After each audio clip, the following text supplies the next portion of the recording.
કૈલાસબેન છે. અહીં આગળ પાણીની સમસ્યા એટલી બધી છે ને તો દર વખતે મારે ભેંસો વેચી જ દેવી પડે. આ જે વરસાદ પડે ને ત્યાં આગળ વેચી જ દેવી પડે. મારે ભેંસનું દૂધ ભરવા જાતે જવાનું, ચાલ લાવવાની પાણી મેં, અને પાણી મેં ચાલ લાવવાની તો એરું જજર ગમે તે સાપ એવું હોય ને તો એ બહુ બીક લાગે છે. તો અંદર આવે ને તો ચાર હોય નાખી નાખવું પડે, એટલું અહીં આગળ પાણી ભરાઈ જાય છે. તે 3 દિવસથી નોકરી હોય નહીં જ્યાં અમારા ઘેરથી તે તો એ સુપરવાઇઝરને કાઢી મૂક્યા. તો કાલે જાય તો વર્કરમાં લઈ લીધા પણ તો એ સુપરવાઇઝરની નોકરી જતી રહી.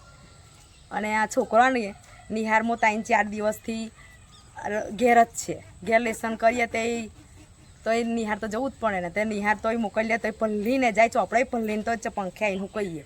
એટલી બધી સમસ્યા છે અમારા પાણીની. દર વખતે આવું થાય જ છે ને. દર વખતે મારે ભેંસો વેચી દેવી પડે ને આ પાણી જતું રહે એટલે પાછું લાવું બીજી. જ્યારે હોય ત્યારે અમારે ભેંસો વેચી જ દેવી પડે. અને આ મોંઘી બહુ થઈ જાય તોય લાવવી પડશે. હવે દર વખત એવું થાય ચમાવું આવે ને ત્યારે મારે વેચી જ દેવી પડે.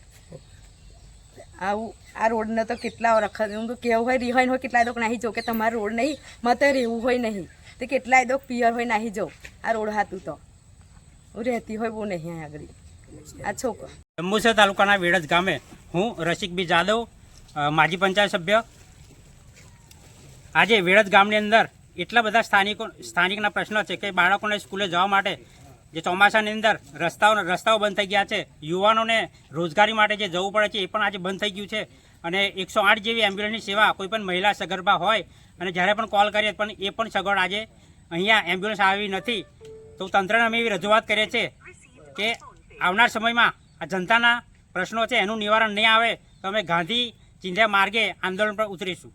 વેડજ ગામના ચમારિયા વગામાં આ પ્રશ્નો વર્ષોથી છે. પાણી ભરાય છે આ વિસ્તારમાં અને બાળકોને સ્કૂલે જવું હોય તો એ મુશ્કેલીનો સામનો કરવો પડે છે. અને ઘર વખરીનો સામાન લેવા જવો હોય તો પણ આ રસ્તાનો જ ઉપયોગ થાય છે. અને કોઈ મરણ પામ્યું હોય તોય આ રસ્તાનો ઉપયોગ થાય છે.